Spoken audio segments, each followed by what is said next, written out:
What's up, everybody, and welcome to another episode of Business and Biceps. And you better wake your ass up, because on today's show, we're going to talk about you bullshitters out there.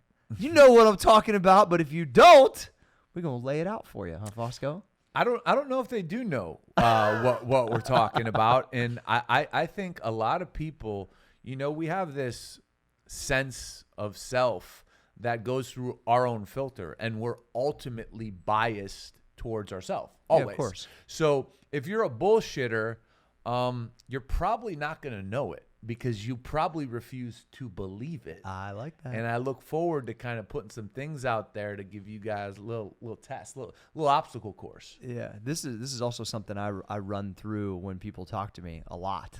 Say, that motherfucker bullshitting me. Well, go ahead, Mo. What do you think? Yeah, what came to mind was that if you're a guy or girl who people seem to avoid or they don't get back on, or you're always wondering why things don't come together, you could have bullshitter characteristics and not know it. Such a thing. And, Bullshittery.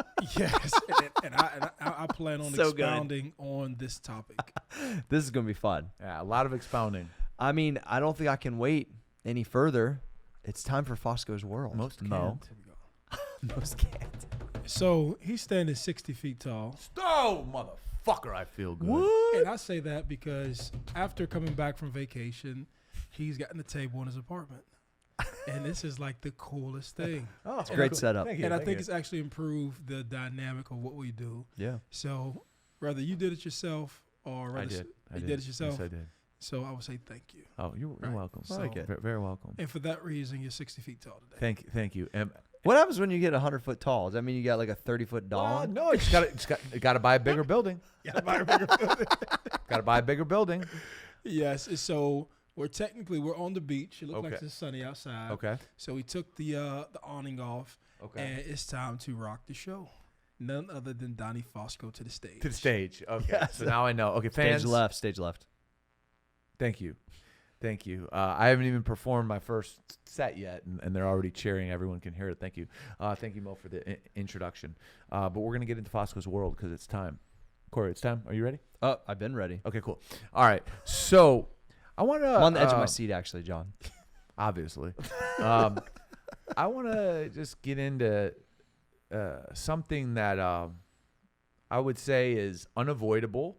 It's reprehensible at times, but there's no way if you want to be in the business world that you're not going to deal with this dynamic. And it's power and the flip side of power, which is by design corruption.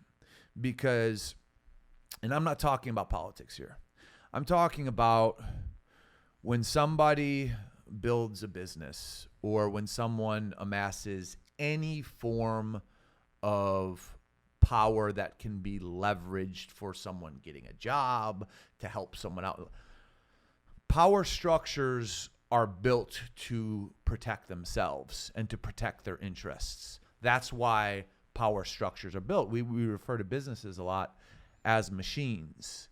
And they are machines, but you don't want your machine to break down. And sometimes you got to protect your machine. And again, by design, that power structure that you've successfully built and you've set out to build has corruptive pieces, because that's, I don't want to go in two different directions, but that's why I try to always hit on two different worlds, because this corruptive piece I'm going to talk about, it is a stain and it's cancerous to your personal life, but in business, it's unavoidable. So in business, you are going to leverage your position at all times to even at times crumble someone, because you've worked to get to the spot where I can crumble you. And it's within the parameters of business. Right? So if there's a dispute and I might have did something that's not the best and the other person might have did something that's not, like, I know I can crumble you if I can bankroll you. So my lawyers will fucking, that's that's corrupted, right? That's, let's call it what it is. It's corrupted, but it's dangerous because when we start thinking like that, we think about, and dude, I'm guilty of this. We think about crushing things and dominating things and winning, and that's what you need to keep ascending in business. You need that. You have to be ruthless. I'm sorry. Find me a guy who keeps going up who's not a fucking ruthless motherfucker.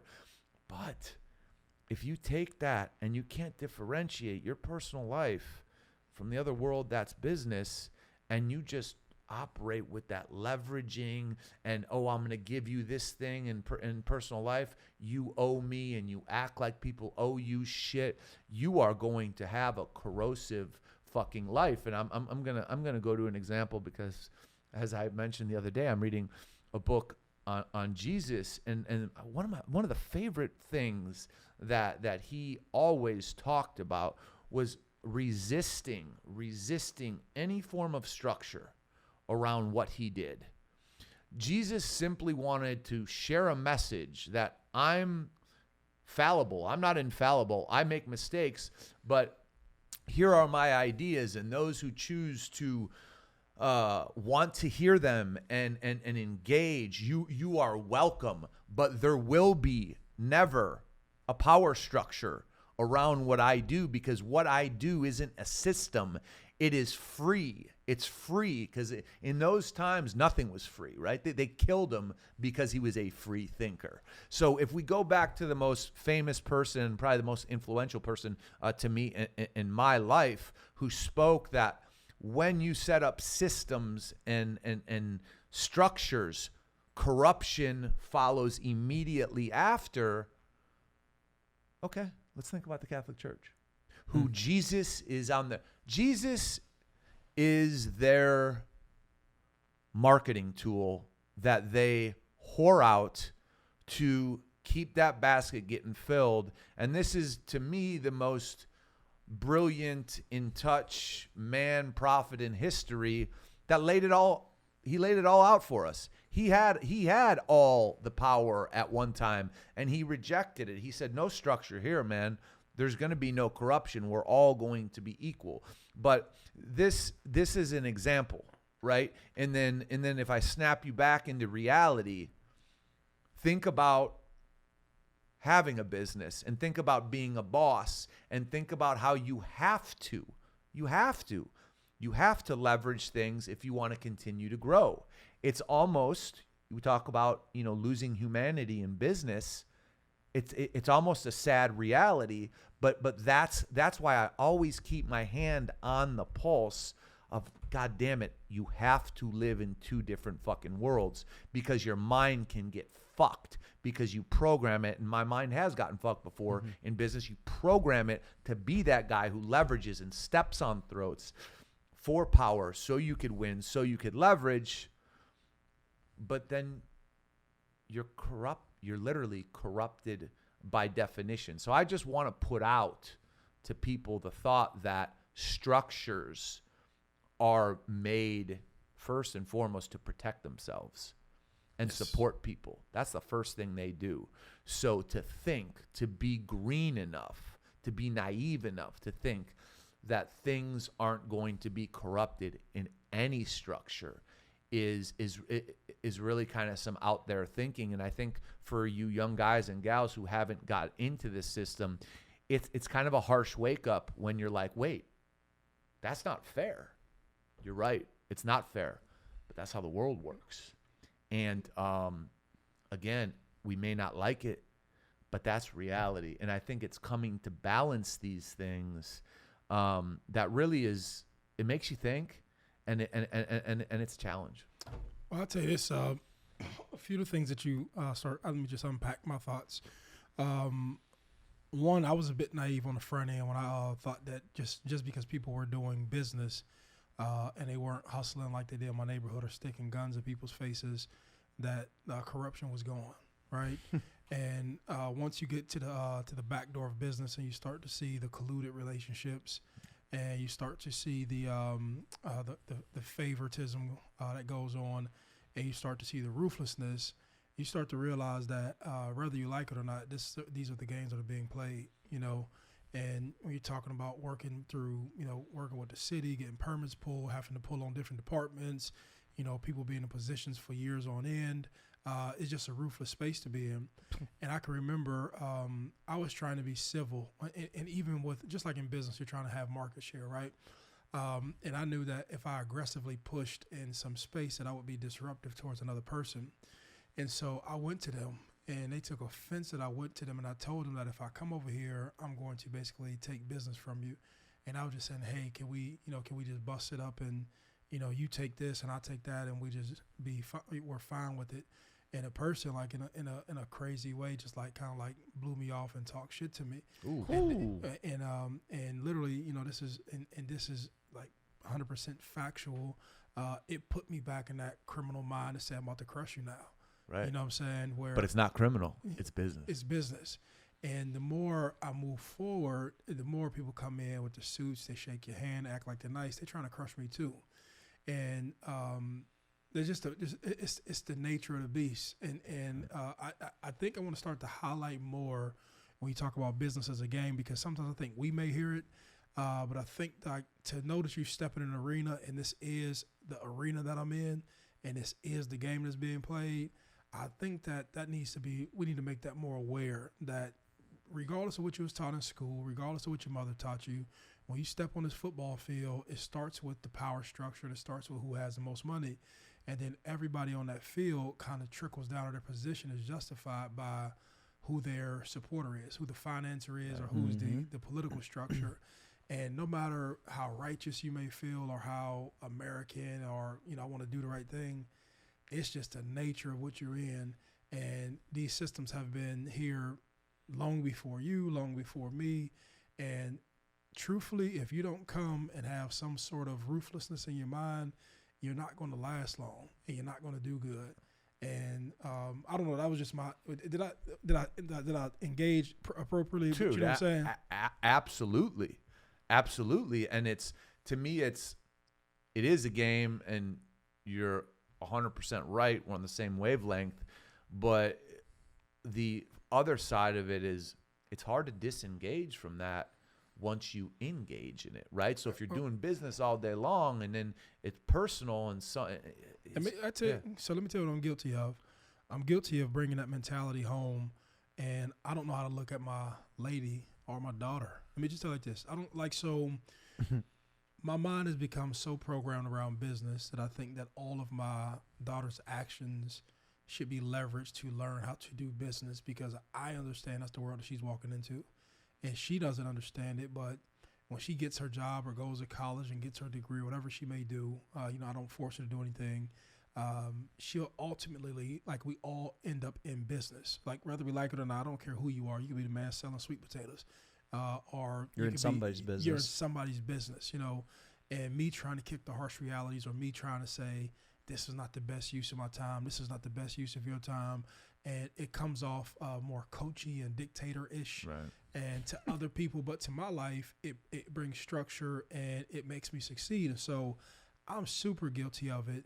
And I've said on many different occasions, I see how very successful people, like families get broken up, have divorce, or a guy just becomes disengaged because his mind and what it takes to succeed, and having that, being able to counterbalance it and say, hey, how do I become like normal and social, is tough as fuck. But let me give it to her though. She doesn't have a mother or a father or somebody to say, hey, I've dealt with somebody like this. You know what I'm saying? And so I can't blame it on her, because she's like, who's my blueprint? You know what I'm saying? Yeah. To understand how to engage with somebody who's going all day. Like, I'm just gone for 4 days. Like, you know, like normal people in the regular world is just not gone for 4 days. You know what I'm saying? So I don't know. This is just good conversation. I think what, to your point, Mo, like I had I have a similar problem, but when it's like real bad, Ray will be like, hey, I need you to like wake up for this time for a little bit. You know what I'm saying? Like, I know that you're basically at your like high level of focus. the kids need you. I need you for like, we're going out to dinner. Well, Like, let me tell you how ruthless my mind is. Whenever, more times than not, I'll say 8 times out of 10, when I'm trying to get back to that social space and not that working space, I'll take it in my head that she's punking me. yeah. You know So what I'm I don't take it that way. So- I take it that I need it. Probably. But so I can definitely feel like, look at what books I'm reading. I'm trying to soften myself. I know. I'm trying to be softer. And I'm aware that I need to be softer, but still my ego is involved. And like, oh, you punking me. You punking me. And so she may Yeah. not mean it that way, but Or you think they don't understand because I'm trying to get this. yes, you know what I'm saying? But I still try to come back to Anna just wants to throw the baseball with me. yes. I literally go to the most pure, like what I need Simple. woke up, pure, simple thought. He didn't care about your 5 businesses. He'll want to learn it one day, but right now he's 8 years old. He just wants to throw the baseball, and he wants his dad to look him in the face and say, good catch, Andon. And there's time and place. Hey, You know what I'm look, saying? I I'm literally over try here- to I'm think of over it here that squirming 'cause I try to think of it I that fail way. so much at this. It's not a failure. It's an everyday battle, Mo. Yeah. It's an everyday battle. It's every day. It's I have to ruthless. check myself on it every day. I've always had to. Ever since Alex popped out, 13 years ago, I've had to check myself on it. It's easier when they are little babies and they just stare at the wall. But when they have their own personalities and they can view their own, observe their own stuff and say stuff to you, it's different. But I'm thinking about this though. So I'm thinking about, we try to give information about guys structurally setting up businesses, right? Mm-hmm. But we rarely talk about how their life will change, because everybody thinks It's like going to change I can- dramatically. but right now I can go have drinks with my friends on Wednesdays or Thursdays and Saturdays or whatever, right? Yeah. And I'm assuming that I built this business and get into this game that John's talking about, but I keep this. And you just don't understand the personal shift in your life that happens. It's massive. That is, You have to be okay with that it, if this too. becomes successful. So now I've built business A to become successful. And now the demands of that reality of having that success, that market share, or the customers, who want their products and to be servicing them, that demands me. You know what I'm saying? Which over here in my personal life, I can't be that person who were social with my friends, social with my lady, and be that. This is like what he's talking about. So I got to get in the ring with him, and we're in the same business. Mm-hmm. There's no way I can survive. Like, so say I come down here and I'm in the same business as you all, and then John Fausto's my competitor. You know what I'm You're saying? fucked. And then but I meet John Fausto because Yeah. we're in the same industry, and his mentality is, I want to have as much success as possible. And then I don't understand that my lifestyle needs to shift because somebody has super focus, hyper focus, and then It's a separation. but to his point, there's a structure around the stuff. There's politics you got to play. There's everything, and so I just think that, I don't know, it's inevitable. You know what I'm saying? It's inevitable, and I guess being more mature in it, and how you become more mature in it is just going through everything that you go through. But I don't know. That's my 2 cents. I don't want to bog it down. No, I mean, listen, I think it's a dynamic topic, but what I would just say in closing is, like, there's no way you can anticipate what we're talking about. So I would just try to hear it. Well said, John. Yeah, and get ready for harshness. So when it hits, it's like, all right, I heard about this, and you can kind of lessen the blow for yourself. But good stuff, guys. Very, very good stuff. Great. Let's move on to Cory Gregory time.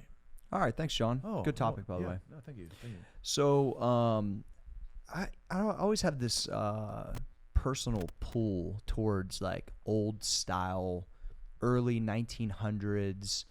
I don't know what it is. It's been like that my whole life. I've always liked, or the earlier. I've always been drawn to the earlier businessmen. I've always been drawn to earlier sports.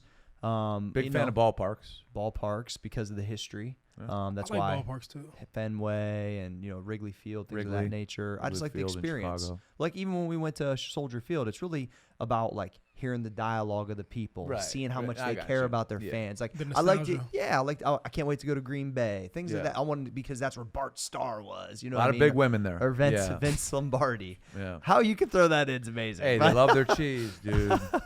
but it's like, so what I want to talk about is 2 people that are obviously passed away, but that I pay a lot of attention to, read about, and wish I could hang out with, basically. And one's a businessman, which I think you guys could probably know that one because I've talked about Andrew Carnegie a bunch of times. But the second one is Jim Thorpe. And Jim Thorpe is arguably, me and John talked about this, the greatest athlete maybe we've ever seen. But a lot of people don't really. I know about the Jim Thorpe Award, but I'm not sure who he Okay, is. there you go, Mo. I'm about to educate you real quick. So Jim Thorpe is actually Native American descent. Oh, wow. And this motherfucker was a G. So I'm gonna lay it out to you like that. He not only won an Olympic gold medal, but also starred as an American football star in the NFL or whatever it was called at that time, and played baseball on top of it. So this dude, he needed 30 for 30. hey, so this dude was born in 1887, so he's old. He died in the 50s, but his career, and he was big too for that time frame. 6'1", 202, which is pretty big for Back playing then, in like 1887, dude. So he played for the Canton Bulldogs from 1915 to 1920. Oh, wow. Because Canton was the original like main team. That's why the Hall of Fame's there, right? Oh, I didn't know that. But what's interesting about this guy is that he had not only, like we talk about Jackie Robinson and baseball and that type of stuff, he had a similar type of racism with the Native American. Huge. It was huge. And it's not something that you hear about because the Jim Thorpe Award exists, but this man went through that at a high level, but still just kept knocking out these things at an unbelievable pace, like to go win an Olympic gold medal. Do you know what it was in? You know, that's a great question. I need it. It's I think it was. Was it some kind of track and field? Yes, decathlon. Okay. So so this dude was in 1912. So if I'm correct, decathlon is 10 events. 7 or 8, I think. Deca. Well, Deca 10, maybe just 10. Yeah. I don't know. We'll have to look that up. Either way, so when you're a decathlete, you can do a little everything, right?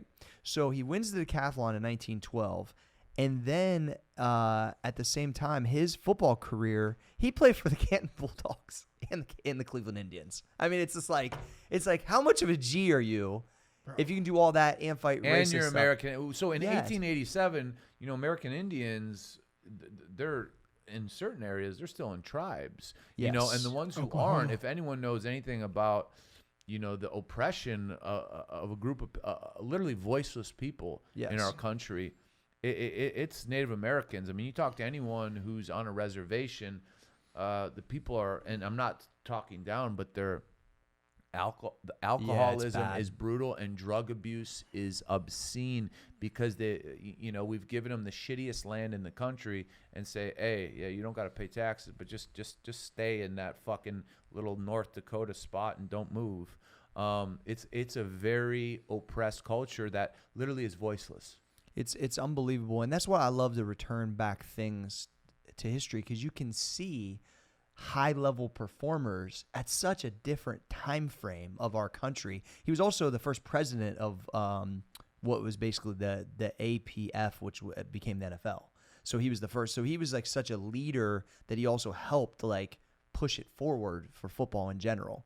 But besides Jim Thorpe, which I think you guys should, I don't know if there's a documentary, you can just read about him on Wikipedia. It's just very interesting of what this man accomplished. A monster. He was a monster. Yeah. And I'm glad you didn't. That was some good stuff that you wasn't aware of too, Mo. So I've always heard of the Jim Thorpe Award, but one thing when you were talking about this, I remember being in prison, and I'll just talk about personal stories. So you talked about Carnegie, you talked about Thorpe. I think that a bigger part of my turnaround in life was from me reading from just successful and great people. Yeah. And I think that there's an impact, or it's what John was talking about when he was talking about David Goggins. And you said you just read his story, and you was like, I went from working out 1 a days to 2 a days. I can do more. Yeah, I can do more. And I think that, and this is just for the listener, I think just reading from great people has more of an effect on you than, reading something with calculus or something with, of course, whatever it is, and just the spirit or the will to will yourself to do more, because I think you have a natural thing to say, if this person has done something significant, fuck, I can do it. You know what I'm saying?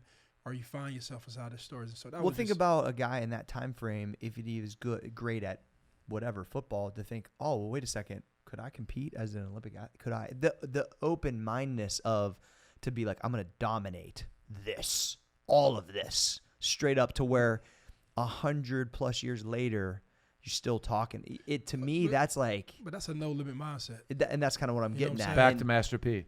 yeah, absolutely, no limit soldier. Yeah. We could hit that, Jeremy. But I think, and then for Carnegie, which I'll spend less time on because I talk about him more often, is in a similar way, coming from a Scottish background, getting into an industry that wasn't even really necessarily like thing that he knew he was going to do, but understanding there was a concept, there was a possibility there.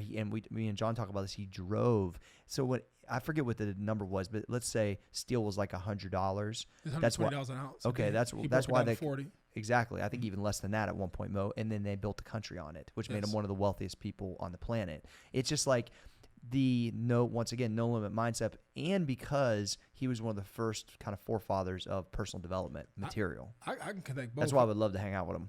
I can connect that, and then I can connect him back to John's segment where whether it was $100 an ounce, 120, and he came to those guys and said, "Let me break this joint down and let's Yes. use it in multiple ways." And then he ran into Rockefeller with the railroads. Yeah. He ran into that power structure. Yep. And he was like, "Hey, motherfucker!" Yeah.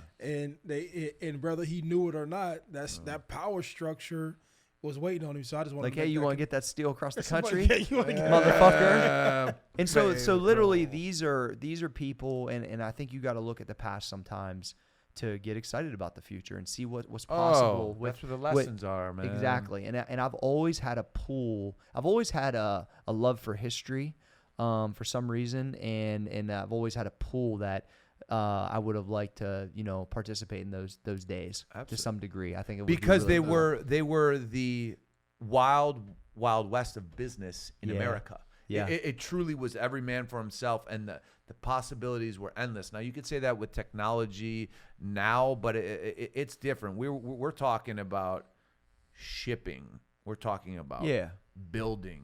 We're talking about oil and gas. We're talking about banking. Major this industry. shit built the country. Yeah. And what the difference with Carnegie that I love is we talk about how like there's no trade secrets anymore because the internet. So like might as well share information with people, and they'll have an appreciation and support you. He was the only guy back then who shared his expertise. Yeah. All the other dudes He were waited like, till he was done though. Get the fuck out, man. Oh, I give you know I really love him. Well, So when he was done, do you understand all the money he gave to libraries? oh yeah, Yeah, yeah. like fucking 300 libraries. No, but the underlying thing was that he let black people in. Oh, I didn't know Interesting. that. I didn't Oh, know that bro, either. no. So in his content, go look on all of his content. His thing was so the whole philosophy was built on everybody can have a fair chance and Yeah. everybody would know what it takes. Which is And why so- it resonated with me. I'm telling you, when I read that in that story, that he purposely said, "I'm giving this stuff, and you have to allow black people in to read this stuff," I was like, "Oh, this is my favorite guy." You know what I'm saying? But to have that wherewithal, but he probably identified from coming from Scotland. He was an immigrant. Of course. You know what I'm saying? So like, oh, y'all don't like somebody because they black? That shit Right. doesn't make Like, sense. motherfucker, to I ain't me. from here either. Yeah, back Yeah. then. Yeah, exactly. There's racists Every group against hated every- each yeah. other. Yeah. So So I think that kind of in closing, it really comes down to, I think that you have to look, kind of in the past sometimes and do some research. We have all these assets with the internet and all these things out there. You can easily find and read a story that could really motivate you. And I think the other reason I like that time frame, and I'll throw it to Mo, is I would love to see how I would have stacked up now. Meaning, like in that time, what business would I've been in? Oh, gotcha. And athletically too, because it was a different time frame. Like what could have I done if I lived then? I don't know, because the athletes that play NFL then or baseball are different. There is the high level guys, but what is the gap? I don't know. You know what I'm saying? It's just an interesting thought. Sure. So I all don't right, know. time for you, Mo. yes, tune in, sit down. Program time. We have the taco program. Oh, I love tacos. I love do tacos I. too. It's my favorite food. But you're the burger doctor and the breakfast doctor. Yes. So- and now the taco, and now And you're so- Taco And Bell. now you love tacos Yes. and the internet. But I was trying to tell somebody We need to make like a list, Jeremy. last week that you build a taco stand by yourself, but you build Taco Bell with others, right? And I say that in the most serious way, and it's all rooted in allowing people to get out of their own ways and to be less selfish, right? And so I was talking to a guy the other week, and he seemed to have a great idea in regards to his concept. And the more he started to talk to me, the more I realized that he had missing parts. And every time that I began to say, hey, would you allow, person A to join, or you should go to person B for advice, or this is what you need because you have gaps in your process to make it come to fruition, he was very resistant and rejective to including anybody, right? And so what I've learned over a period of time is that when somebody's committed to being a fool, like, don't try to disprove them. Correct. Just, Just back on. That's a good one. Yes, I'm serious. You save yourself. So sometimes Poster. I'm telling you, sometimes we'll try to disprove somebody who's committed to their ideas. Yeah. And Love it. if there's no humility to just be open and say, okay, I got a good idea, no matter who it's coming from, you're not ready, right? Yeah. And he wondered why his opportunity's still at the starting line. And so I was just trying to say you need A, B, and C. And the fact that I'm younger, I don't think he digested it well. That I was the one who should be giving him this information. Ageism. Yeah. It's a real thing. Dude, And so I would get ageism all the time. Yeah. but I go and what naturally goes to your head is like the experiences that you go through. And I just was like, man, you do little shit by yourself and you do big shit with other people. And I always talk about, man, we're not trying to build a taco stand. And I just came up in my head. I said, man, you built a taco stand by yourself, some little shit. But if you really want to take your idea to the next level, there's some responsibility you have to give up. There's some expertise that you need to go search out. And it's really a character call to you not wanting to be the only one standing on stage that if this thing is successful. And I think that's what it basically comes down to. People don't like to include other people in their ideas because there's this glory that they're searching for at the end to say, hey, I did this myself. And we all one have gets this there by themselves. So the super successful man understands that because he's humble enough to keep learning, and he's also humble enough to give credit to people who have put a platform and opportunity in front of his face. To the selfish man who wants to compete with a super successful man and to believe that, he had to grind and get it on his own in some ways, he cuts off all of his oxygen. You know what I'm saying? And so what we believe is that if we have 100% of something, and if we break down and we have 30% of something, that number that we grow to won't equate to what if I had 100% of it. And what you don't realize is that you can break. You're counting no money. Yeah. When there's no money there. Hey, I always say, like, do you want 100% of nothing? But or bro, 20% of a lot? I'm telling you, so many people Yeah. won't even break it down because they'll assume that I'll have 100% of everything and assume that they won't need anybody to help run the business. It's crazy. You give me one business and one person who has just built their entire wealth all by themselves. Doesn't happen. It doesn't exist. It doesn't exist. It That's why I don't exist. think I really like the self-made comment. I've never used it because I don't think it's true. Arnold has mentioned that multiple times. So just imagine the type How of many person I'm people have to talking help about. you? Imagine that type of person. You have to convince that person that they're trying to grow to be this hypothetical self-made person, and you have to say like, yo, bro, you need more people with you to help you get this thing going in the right direction. But that's becoming comfortable with understanding that I don't have it figured out. See, the thought, yes, 100%, because I think expectations we were talking about on another show, so many people, they see themselves as the fucking guy. And they want to be the guy that shakes hands and I'm this. You ain't shit. You are not shit. And because you want to have it to yourself and you want the credit, you want people to know your name, I want people to know my face. Dude, you haven't even started anything yet. Yeah, but I'm gonna, and when I do it, I don't want to share it with anybody. I'm gonna. That's why you haven't done it, bro. I'm telling you, there is a disease. There is a fucking disease. I don't want to say with young people, with everybody, because it's part of the ego of, I want to be the face of something. What the fuck does that mean? Like, what the fuck? Like, a business is, I always compare it to an infant. The business is the fucking face. The business should have a personality. The business should have an attitude. The business should have a fucking vibe. That's called a brand. That's called building a brand. But when people want to get out front and I want them to know my name and I want them to know fucking me, it's like, dude, you are missing the fucking point. And those are the kind of people who don't like to work with other people because other people by default are going to get credit, whether they want it or not, for certain things. And that big fucking ego monster wants everyone to know my face and my name and blah, blah, blah, blah. Bro, that's why you haven't started and crossed the start line, because of that fucking disease. And it is a disease, and I see it all the time, and it's honestly so clear, but most people who have that disease, they can't see it.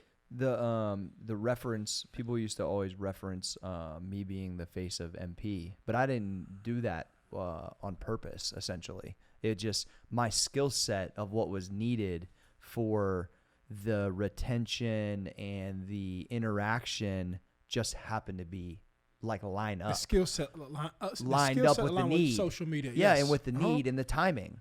And it became that. But when I would have somebody say, oh, you're just the face, I'm like, well, the first $5 million that was raised came from me. So I don't know if that counts as just being the face. Now, can I run operations in distribution centers? Fuck no. You know what I'm saying? So yeah, there's a huge team that has to do. So it's like one of those weird kind of dynamics that happened. And then once I got in it, I understood like, but it can't be about but that. It couldn't be about right. that. If it happens, it happens. And it happens because of quality work, and you're actually putting out something. Not because you're raising your hand saying, oh, me. I'm Cory Gregory from Muscle Farm. I'm Cory Gregory from Muscle Farm. No, Come on, and man. That's why when it happened organically, essentially where I started to be known for what was my other 10 years spent in the gym skill set, that I finally had a platform to share with people, that when it became this is what it is, that it was cool, but it wasn't at all by design. Right. You can't it just happened. Right. So like when Maurice used to mess with me and be like, hey, start signing autographs, you ain't never going to be the same, G. And I was like, dude, I can't even believe that anybody even cares that much. Like, you know what I'm saying? In this small niche market that had provided some type of awareness to my skill set. And so, but it was never, oh, we're starting this business.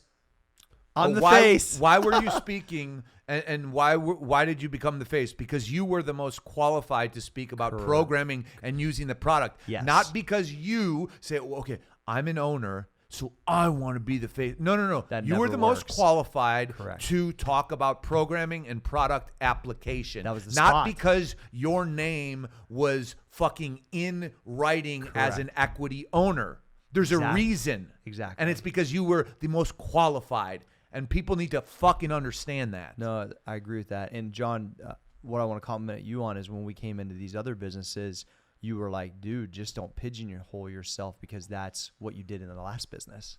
You know what I'm saying? Like, gee, you got these other skills that you've amassed, and we've worked together. And, you know, if you don't naturally be out front of this next thing, it doesn't really matter. Like, obviously you're going to be a leader in it because you did it before and there's people that know you from it. But at the end of the day, it's like, it doesn't have to necessarily still be that way. And I just thought that was a good thing for me to chew on, because I just thought it had to be that way. I'm going to take the greatest example. So who owns Nike outside of the shareholders? Well, who's the main person? Phil Knight. How often do you see him? Very rarely at a game or two, right? You feel where I'm coming from? You feel where I'm coming And that's from? only just really with the past several years, because he's like just such a G at you'll this point. because he put his book out. Yeah, that's really, you're right. It may be behind that, but he has everybody who helps his brand. Oh, LeBron helps his brand. come Kyrie on, helps his Tiger. brand. Kevin Durant helps his brand. Serena Right. Williams. And the list of Nike athletes goes on and on and on and on and on. But had he said, I have to be the face of this running shoe, because I think they start off as like running shoe, shoes. yep. You know what I'm At saying? University of Oregon. And it needs to be about me. You would have suffocated the growth. Right. And that mentality starts at the beginning, when it's the guy who is not accepting of anybody giving him help in anything. And it's just not, it just doesn't get to the branding part. It's the suffocation of the process of allowing people to come and help you make this thing what it's supposed to be. And so that's all I have to say in closing. No, I love it though. And it's so applicable, because I always say the statement, but it's not about you. It's about what you can do. right? It's about what you can contribute. And about the business. So, yeah, eliminate your name, yourself from the idea and say, what can I do? Okay, so I need other people to do this. Too many people think it's about them. A factual story. We can move to the question after this. This is a factual story to the listener. This is whatever date this is. I started our thing. I was running our thing. And when I stepped back and put somebody in front of me, which it was tough for me to do at first, but when I looked at the facts of how we were performing when somebody else was in charge of what we were doing, literally we've done better. And so I could never go back to what I was doing because obviously I didn't know what this person knows or what they're doing. And so my flag is being waved for the team. It's not being waved for Maurice. But that all stems from humility and understanding that you do more with more and more ideas coming to the table. So that's it. Well Good said, shit. Mo. Good All right, shit. time for Q&A. All right, everyone. Keep on sending us questions at Biz and Biceps on Instagram and Twitter. If we use your question on the air, we'll send out a free T-shirt for you. Butt Life Q1. I know time management has been a weakness of mine. I feel easily overwhelmed by the enormity of what I have to do in a limited time frame. Do you have any strategies that I can implement to get better at managing my time? Okay, well, you feel overwhelmed. I think I'd like to welcome you to the club, right? Right. That's so. Let's John, let's you give can get one of those let's give him a necklaces. round of You can get one of those applause. necklaces where you have half and he has half. Yeah. You can match it So together. you're overwhelmed, and so are the 3 billion other people every day in this world that wake up. So I think what you need to do is probably listen to our last episode Yes. when we were talking about how to manage your mental health. And mental health doesn't mean, oh, I have a problem. No, it just means how do I take my mind and relieve it and find a space where there's peace and where I could think clearly. Because we all, listen, the people who have the weight of the world on their shoulders, they figure it out, right? If you know, if Zuck and Bezos can figure it out, I'm sure you could figure it out. And I don't know exactly what you do, but I'm pretty sure you can. So it's really helpful to break down a day in, let's say, if you sleep for 7 hours, okay, great. You got 17 hours. Break it down and really look at the time that you're fucking working. And then the time that you're not, what are you doing? Well, you're scrolling on Instagram. Okay. Entertaining yourself. Exactly. So break it down, put a strategy to it, but please don't feel like you're the only one who's overwhelmed, because part of the experience of life is learning how to curb that feeling, which we all feel. Yeah, so when I feel like this, I like to look at my breakdown of my day, like John said, and see if there's some things you can improve on. There's a chapter in The Wisdom of Andrew Carnegie called Organized Thinking. It takes 10 minutes to read. I'll start off by just reading that and just letting, whatever is going in my brain, I'll just read that chapter, have him lay it out, which I've read 1,000 times probably, but I'll always come back to that. That's why I like having a reference point. It doesn't have to be that book. It can be David Goggins. It can be As a Man Thinketh. It can be Art of War. It's nice to have a reference manual that matches up with how you operate. Right. And so I use that as essentially my business or life Bible in a way of just like whatever I'm going through. And a lot of these things are actually biblical type stuff. That's where they came from originally. It's like I go into that, I digest that, and then I try to kind of put it in action. Yeah, anytime people say to me anything about time management, I think they just they have scattered, unorganized days. Yeah. And thoughts. And thoughts. And what it comes down to is I don't think that they prioritize what they're into. And so they give energy to stuff that isn't focusing what they're really trying to accomplish. And so they say, man, I'm running short on time, but I'm doing all this other stuff. And I think people who just don't have great time management are just overextended in areas that they shouldn't be in. Yeah. And I just like me. Too many fantasy football clubs. If you ask, just think about this, right? if you ask us, what are you into? John would tell you exactly what he's into. Yep. If I ask me, people who like that, and precise. We may have a list of tasks or a list of to-dos to do. And, of course we want it done overnight, but we may be working through that list, but we're never I have so much going on that I'm not giving time to, what it's supposed to be. So my advice to the guy would to be to define what you really want to do or what you're trying to get accomplished. One thing I want to say real quick, Cory, what time did you walk in last night? To go to bed? No, into the place after you went out. Into what? Into Here. I don't know. It was probably like 10 or something.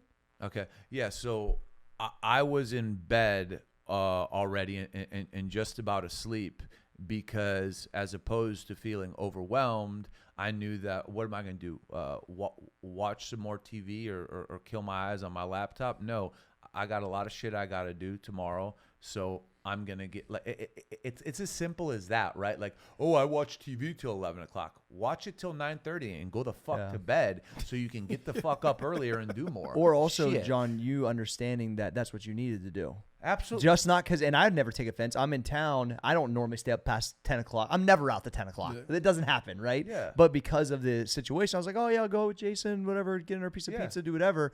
And you said, you know what? I know I need this. Absolutely. But my point is people are afraid to say that because their buddy's feelings might get hurt. Go ahead. Below FQ2. As a salesman, I feel like I have trouble because I don't want to come off too salesy in a pitch, especially when I'm cold calling. Do you have any advice for getting over this or strategies to not come off too salesy? Yeah, so when you're cold calling, you're going into waters where you're not going to deal with someone who can make a decision or make a sale immediately. So who are you talking to when you cold call? You're talking to a receptionist. And I've brought this up before. If this company is a great target, you know they fit your service or product, you need to make that person your friend. So you're not selling them anything. What you're doing is you're trying to find commonalities. So when you call, and you're going to call them a lot if you want to get through them because they are a wall. You know that this is part of sales. Everyone's a wall. But to penetrate that first wall, you need to make that person like you. And part of making them like you is not being a pushy pest. It's saying, listen, I represent so-and-so company. I know we can help you. I know you get probably 100 of these calls a day. I'm John. I'm from Chicago. You're married? Mary, real quick, where are you from?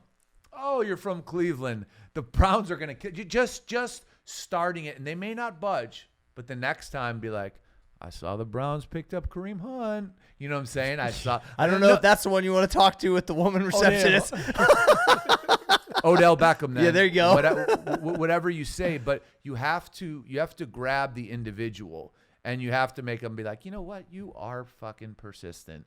All right, I'm gonna put you through to not the CMO, but I'm gonna put you through to a director. Hang on a minute, and that's what it is. So you're not selling at the beginning. What you're doing is you're trying to make a connection because the process of cold calling to sale, dude, it's a long process. So you have to understand you got certain walls you got to knock down. Well, the way I interpret that, John, is you have to create a relationship in some manner before you can even get there, right? So it's like that lady finally eventually, has a liking to John or of some sort and is like, okay, now this guy makes me feel good enough that I can get him to the next level. It's really the same thing. Like if I think about content creation, it's like I'm trying to show somebody something that will help them without asking for anything. But this is a little bit different, I would just say, just because you cannot see this person and you're not offering them anything. You have to almost make them respect the fact that you are persistently respectful. You know what I'm saying? I'm gonna go there too. Like you're given something, which is great. Yeah. But cold calling's an animal. Cool. Yeah. So I agree with your with your jokingly relationship building thing because I would do the same thing. I would say, look, I know I'm blowing you up like an ex-girlfriend. Right. I get it. Yeah. But I'm Cory. I'm this. This is what I'm trying to get to. I just really need a chance. So I do that. But if I was trying to think about like the online space, it's like. It's always been create something without expectation and just hope you can get some type of feeling out there to when then there's a natural support that comes back. So Gotcha. Yeah, I don't have any advice on the cold call deal because I've never been very good at that. But I do have advice if a person is in person, and it's just to always be presentable. I think that and of course if he's probably doing cold calls, he's probably doing in-person stuff. I think just two turnoffs that always get me people with bad breath and bad teeth.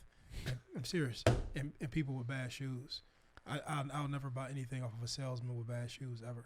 It's just my thing. That's amazing. Seriously. That is fantastic. And no, but I You think, that close to him that you can smell their breath, Mo? No, but I think that Bad breath is bad. whether it's a coffee, whether it's something. I gotcha. If you're coming to sell me something, I expect you to be shaved, or even if you're not shaved, your hair to be lined up correctly. I expect your hair to be groomed correctly. Small things I don't like. I look at a person's collar if they got dirt on their shirt. You know what I'm saying? And I'm serious. Yes. Yeah. If they couldn't take it to the cleaners to be presentable, to Sure. be, No, I understand. you know what I'm saying? It's how serious they take themselves. Yeah. Because if you take yourself serious, then you're communicating something. Yeah. But I'm telling you, don't overlook this. Indicators, yeah. Shoes. Sure. I'm talking about it. Like if people have, there's a judgment that I pass on people. If they have dirty shoes. If you're in a work environment, like it's amazing. not like your workout shoes. Yeah, it's yeah. Shit you roll Talking around. about in. shoes that should be shined. Shoe like dress shoes. Yeah. Yeah. If your dress shoes are not presentable in that space, I just don't take dudes serious. I'm like, man, that's how you present I like yourself, that, bro. Mo. So I don't know. That's good. All right, last Yep. one. But left Q3. I work in a corporate environment where my superior acts like he is open to new ideas that aren't his, but whenever I bring something up, it gets dismissed before I can even explain it. What can I do to get my ideas heard? Bring better ideas. Your ideas suck. You know what I'm saying? Your ideas are terrible. Because if they're good, he would either use them or stole them. Yeah, he either dislikes you because you suck or your ideas suck. So I don't know what else to tell you outside of your ideas suck, because at the end of the day, your boss is your boss. That's how it is. So you can either accept it and try to think a little bit differently, and also try to grab onto the ideas that he has accepted from other people. What have they brought to him? What has he accepted? And just understand that your ideas aren't that good, bro. They're not that fucking good. That sounds like you're taking it personal because you think you're sweeter than you are, which is kind of what John That's just kind of why I said. told him he sucks. Yeah, that's what John just said. You're awful. And once again, there's ideas that are brought from our team all the time. We might use 1 out of 30 of them. Right. It's And not so personal. you might be at 28 right now, Yeah. and you need to go to I 32. want you to use my ideas. I love when you make that voice. The fuck is that? No, I get what you said. Like, but I think people need to My understand- feelings are hurt, Mo. Yeah, no, people, like, so he may not even understand what, like, the temperature of the company Yeah. or how decisions are made, or But they may not want his ideas because they're fucking rolling. they Do your job, son. Absolutely, and I don't. And you know. want your idea heard because you want to be the man. Right. Is that what it is, John? Exactly. You want to be the man. Exactly. Yeah, back to ego. I want Yeah. to be the man. So Maybe I'll understand get my that. picture on the website. Understand that the time right now, they're not down for your ideas. It's probably not personal, and you're trying to take it to a personal spot because you want the limelight. Yeah, But- but Chump won't give my. He won't put my ideas. on Yeah. Well, you know, and I feel bad sometimes. He's looking down at you, brother. I feel bad sometimes when we laugh, but it's you need to get awareness. Yeah, you need That's- to wake the fuck up. Man, Right now, your hey. ideas ain't shit. I tell you like this, man. Go The put world some money ain't very behind your. nice, Hey, bro. you like your ideas that much? Put some money behind them and do something on your own. See if they work. Hey, That's true. I'm It's 2019. aware, You don't but care anymore. no, like, I can see it in his face. So this is like, so we've come to this space, right? Just respectfully, that we have to be hypersensitive towards how we deliver information. Now, I can take some sting off of it by being like a little less aggressive, but me and John just sat here and talked about just growing up. When we talked about how we fell in love with Mike Tyson and where you were at, and you know the Pizza things Hut. that Pizza Hut. I love Pizza Hut. And Pepsi was like the super pop to have, like the big gulp. You know what I'm saying? And but it was honesty. You know what I'm saying? And that was how you that, like, if you did something in your neighborhood or amongst your friends and they laughed at you, you didn't say like, oh, like John laughed at me. That was part of it. That's how you got better. You knew like what to Right. wear, what not to wear, Yeah, what was cool. they fuck with. They bust your chops. Yeah, but that's like You got to deal with it. you have to deal with it. So Yeah. like, how can we be on here if that's like a funny thing? Okay, it's funny. You know what I'm saying? Like you, so now like go back and be like, damn, yeah, I might be a little fucked up. I gotta go. Yeah. Do this Well, because different. what You know happens I'm in saying? your neighborhood, dude would check you like, bro, that shit ain't sweet. No. Quit fucking. What are you tripping? Yeah. Or if you brought a crazy idea, you'd be like, yo, man, come on, Shut like the fuck yeah. up, man. But Yeah. like, it can, I just. What you're saying is we shouldn't soften it because that's really how it should be. No, I feel that. man. Okay, like How I live my life. so what will he learn? That is how you live Just your think life. about that. What will he learn if you Exactly. lie to him? If we, Oh yeah, I wasn't gonna lie to him for sure because that's really what it is. You're sitting there thinking, I'm so fucking sweet. None of these motherfuckers get it. To John's point, get some money and go see how sweet it I is. tell you like test your this. ideas, buddy, with your give money. Let me give you a perfect example of that is youth sports and people not being honest with the parents of kids. Dude. How many more? It may be brutal at first, but how many more parents will be saved if a coach just said, your kid like sucks. right now, what you think of your kid and the reality of where your kid is at is two different things. Right, he's terrible. Just the truth. He's You know what I'm awful. saying? Yeah. And so now we wouldn't have these fantasies of people having like this delusional grandeur of like My kid's kid's gonna Mike be, Trout. Yeah. That's the baseball player. Yeah, just the got one that paid made 400. 430. Yeah, you know what I'm saying? I got the next Bryce Harper. Wait, he got a man. single 2 weeks ago. Yeah. Yeah. But that culture of just like delusion, you know what I'm saying? Think about this, right? So my kid's an 8th grader, and I told you guys about the coach. He's like a Secret Service dude, tough guy. He had a meeting and said, look, I know the kids mature at different times, so I'm not gonna cut anybody, but I'm telling you I'm gonna win. If your kid ain't got it, he's not gonna play. But I'll develop him during practice because he could grow when he's a sophomore. You know what I'm saying? And that was straight to the point. But how many? Hey, how many? 4 games in, the chatter is already all over the place about kids that ain't playing. I said, look, I get it. If my kid ain't got it, he ain't got it. Right. In 8th grade, my coach didn't give a fuck But you know because what he it is? wanted to win. But so now, You can't dribble with your left hand, G. You're the 6th man. Think about this. Fuck off. But what is everybody doing? So think about what everybody is doing. I'm about to connect this for you. Okay, please. I don't want my kids' feelings hurt. Oh, Exactly. So- boy. So- And that's what. Yes. So Your kid's off. Yeah, sorry. But you hear where I'm coming from? Yeah. That's so the truth, now though, Mel. you've taken the conditioning process of your kid getting his ass kicked or her It's ass the kicked score of life, and being bro. let down, and now they don't know how to process this Right. Yeah. because everybody got a trophy. You know what I'm Yes. saying? I didn't Maybe know. I should I go didn't- shoot up a school. Listen, I had to know I wasn't going to the league, bro. Like Hey. you guys, there's a reality there at some point. That's why I'm okay with it because I know my No, kid's not but gonna. getting your feelings hurt is part of life. Yes. So yes. if your ass is on that bench and you want to be on the field, you need to sit on that bench and cry like a bitch, and your teammates should say, "Shut up, bitch, you're crying." And then guess what? You ain't gonna cry like a bitch on the bench anymore. You're gonna sit there and say, "How do I get on the field? I get I gotta better. get better." Exactly. And so I got to sacrifice. I got to work, and and also understanding that me and Maurice Claret, I'm play running back, you play running back. I could do everything in the world, but you know what? Mo's still going to beat me. That's part of life too, and understanding that that's what it is. that's in a lot Because of there's industries. kids in all kinds of stuff. Absolutely. So I think that those things that our kids are being unconditioned through because of this type of shit, I like respected the talk and was like, man, I hope he sticks to it, even if it does mean that my kid can't play, because I want him to learn that he got to fucking try harder. But on the flip side, he's supported because AG's like a tweener. And he's supported his development, and it's been cool. So he's been truthful to what he said. The youth sports thing is an Oh, amazing call because you literally dude. took me just back now to this. I was on like this traveling team for 6th through 8th grade, just travel around the Midwest.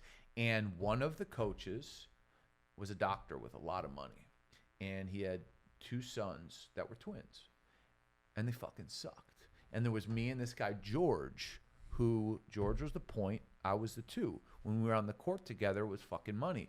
But his 2 kids, they were a point and 2. So me and George could never play together. We could never be on the floor at the same time because he took his time off, the little time he had being a fucking surgeon, to coach this basketball team to ensure that his kids got on it. Terrible.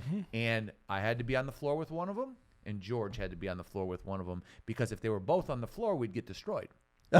But we ended up losing more games because the starting lineup was never the starting lineup. Daddy ball, they call that, It's called bullshit. It's called which your is kids politics, and you start to learn. I think one of those kids, gay people are cool, but one of them turned out gay. I'm just saying that.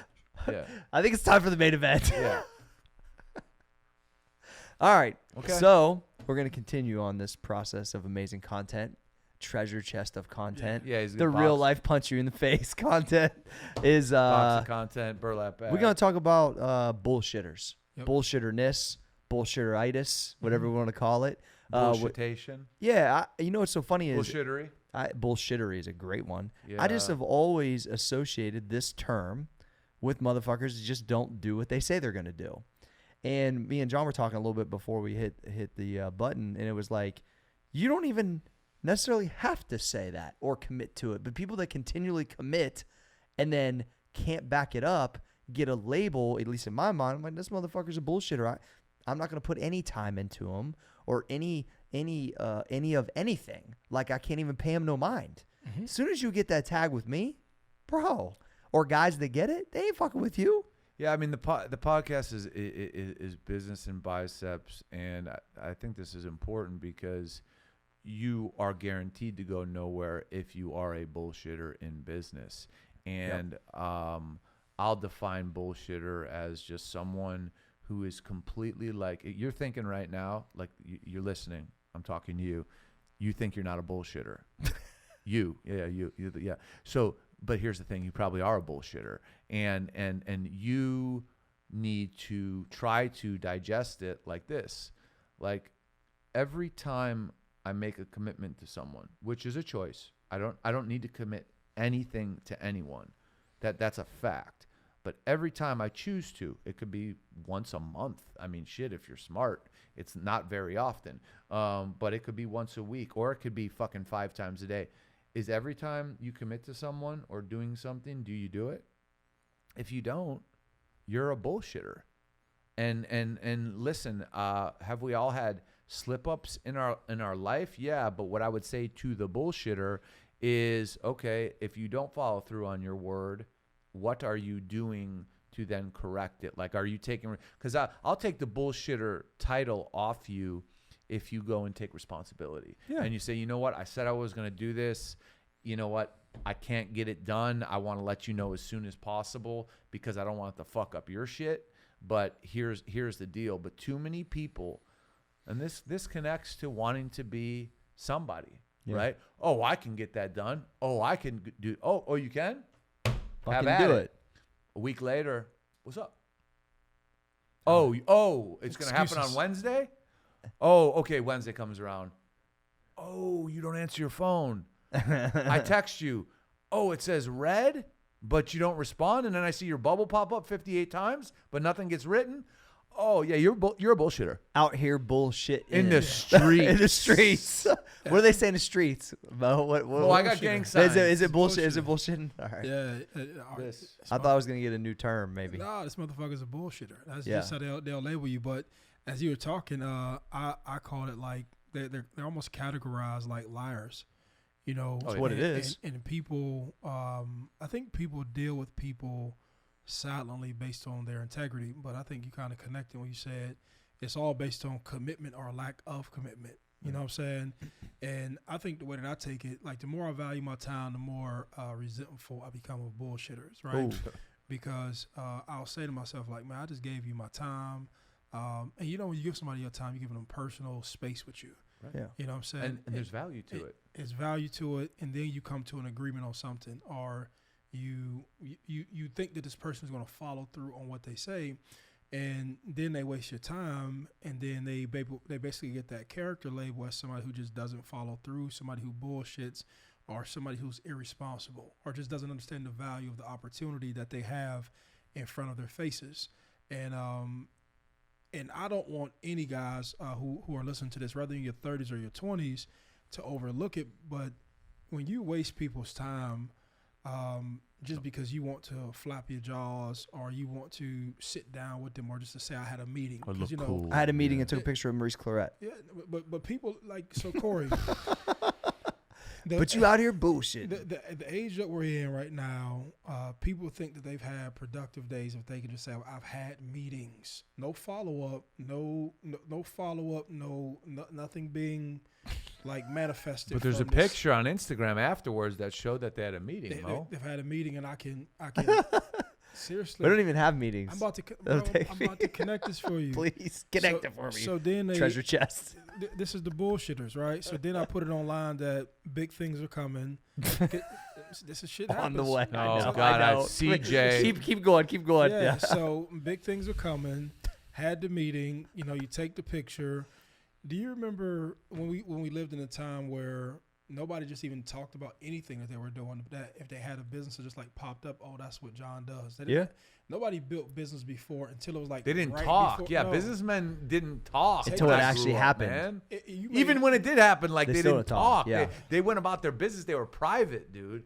Yeah. It's just what it is. But these are the guys, and where I think the false number is that you get like a sense of gratification or of accomplishment when you see clicks and shares and likes and congratulations, can't wait to see it, where they put like value on that, kind of like Bitcoin. You know, that's their Bitcoin in their true. world. You know, so this is how I value it. So I'm Yeah. getting props, I'm getting attention, I'm cool. You know what I'm saying? So the hell what John's talking about, you know, I've Yeah. got what I'm looking for. I was at Starbucks.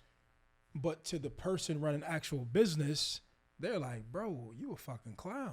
Yeah. You know what I'm saying? Yeah. Bullshitter and a clown. No, I call them clowns. Like, Yeah, bro, you just a yeah, clown. exactly. You know, Yeah. you're entertaining. Real Right. guys. You You bought observe. all your followers, right? You're buying likes, and you think that makes you somebody. I'm sitting over here fucking making money while you're taking pictures, buying more likes. Bro. You're a Cashing fucking checks. bozo, dude. And it could be rooted in this day and age in the fact that you only get out of that bullshit space and out of that phase by being responsible and accountable to what comes out your mouth. And if I say something, I'm going to do it.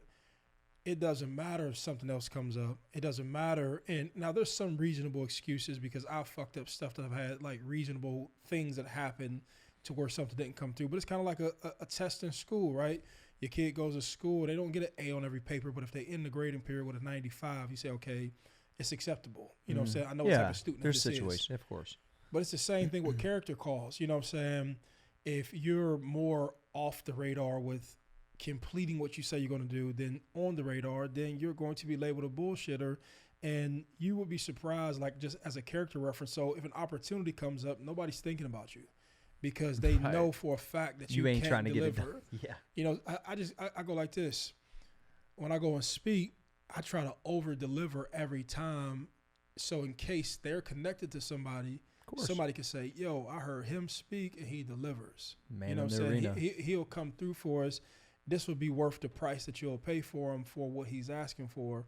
And if you can like be in tune with that to everything that you're doing, then you're going to basically you're going to naturally keep on walking to more opportunities because what do we always say in business and in life? What are the hardest things to find? Good people. Oh, You know what I'm saying? absolutely. Yeah. You can find a bullshit a dime a dozen. But I think it just- comes back to kind of what I was talking about a couple episodes is like being labeled as the dreamer only, being labeled as a bullshitter. It all comes down to like just not having checks and balances on your own life and being disciplined in the move you're going towards and not being able to be counted on. People want to work with people they can rely on. At the end of the day, Can I count on you? I will take, the talent aside, a person I can rely on, I can help make them better if they want to be in the system and learn from John and I. I'll take that all day long, bro. Yeah. Because I need to be able to rely. If your skill set's not where I need that yet, but I know you're willing to work and make it better, Right. dude, all day long. Here's the Because thing. I'm that guy. I mean, Yeah. that's why I look at myself. I just had to figure it out. I needed help. Bullshitters need to like understand that they're impulsive, so their mouth gets them in trouble because they speak before they before they think, right? They shoot before they aim. And I think if you're a bullshitter, you need to like consciously work on your vocabulary, and you need to literally be like start implementing phrases like, let me get back to you. I need to find out if I can commit to that. There you go. Like, Yeah. if that's not Yeah. in your vocabulary, if you don't speak like that, you are a bullshitter. Because how many times do people talk to you about things? It could be social, like that you don't know if you can commit to it. So it's like, as opposed to just saying yes and deal with it later, it's like, let me get back to you when I know if I'm clear on that. That may not be what the person wants to hear, but have some fucking self-respect and stand for something. And we can't act based on what we think people think. We have to act based on our code of conduct. I know I'm a very non-committal person because I'm in certain events like that, John, that I can't predict my schedule because I don't want to be labeled as a person that doesn't come through. I want people to know that if I say I'm going to be there, I'm going to support it, I'm going to do it, and I'm going to do the best job that I can, and that I'm here. But I never want to be there's all these little intangible things I knew by watching others or what I had experienced done to me that I was like, if I don't do that, then I can continue to build a reputation that people want to be around. But once again, what I'm talking about, this is I heard this is free too. No, but this is like so when we keep on talking about the long game. Yeah, it's long. This game. is like, so like I listened to a song, the Tupac, the Breathing song. Mm-hmm. He like want to be the last man breathing. I really walk with that mentality, like to do stuff so that I'm around and my reputation is good. Yeah, people still want to deal with you. There's a respect that happens over time. You just but you want to think like that. You know what I'm saying? You can't be like. That doesn't mean you get all the money today or this year or next year. You don't predict it's a when that whole happens. different- You just do things the right way because the right way yields the right results. Right. And don't be in a hurry. Not being in a hurry. I think that I've always seen myself being in it I didn't have a foreseen end ever. So like, especially when I look at like the fitness space that I love so much, it's a journey of like, I just do it forever. So you know what I'm saying? So I was building upon things that I could still be teaching when I'm in my 70s. I just never saw myself as just some like dude that killed it for like 5 years, hit a couple covers, and I'm out. And honestly, I think I mentioned this on the podcast before. Not this Arnold, but the previous Arnold was when I saw the most respect from my peers. Not that I really cared, but it was obvious just because I was like, basically, I'm not just a flash in the pan type of guy. It's what I do. There's respect for my lifting, respect for my business in the industry. And it felt good. I didn't even notice it. It just kind of started to happen. But it's because the guys that outlasted have the long game approach because of these things. You know, that is how you get respect is earned, bro. It's like you're a zombie. Listen, in business, you want to be a zombie. You can't kill him. Oh, his head fucking flew off. He's standing back. What the fuck is wrong with this? Oh, you blow his arm off? What the fuck? He's getting back up. Yeah, I mean, that's kind of what you want to be. That's what Randy used to always talk about. My stepdad, the coal miner, he used to be like, yeah, he don't say it in this way. You want to fuck with me, you better pack a lunch. And then you better bring your dinner. Exactly. But just think about who we talk about. People who their character, their work ethic, and people we look up to has lasted like generational. Yeah. You know what I'm saying? Like when you sit here and talk about just OGs of any space, I don't care what it is, but that respect, their work ethic, and all that stuff. They proved it long term. But what is it? I couldn't get there being a bullshitter. You know what I'm saying? Hell no. And I don't know. I guess I'm just in that space right now. I really want to make moves. You know, so it's kind of like as you were talking, I kept on saying like the investment mentality towards the get rich quick mentality. Yep. And so much of social media is like get rich, get rich, get rich, get rich, get rich, and that thinking, that impulse thinking to do something like that maybe outside of your character, outside of like who you are, or outside of like a better long-term decision. That shit can fuck you all the way up. Whereas the solid, slow investment, how Max was built, how you build a customer base, how you build a customer to come back, that may be methodical. It may not be big overnight, you know. Because that's not how it works. But it keeps what's going to last? growing. Yes. Yeah. So I had I know we need to wrap it up. I had a question from my the other day from my car detailer. Dude's got a good business, got 10 dealerships signed up for his program, got multiple employees. He blew up like, you know, from a small, like he had a truck with the Mobile water wash. on it. He's bringing it and it's done really well. And I've been using him for years. But he said, gee, I got a question for you. So what's up? He's like, why have you never posted any of these on the internet ever?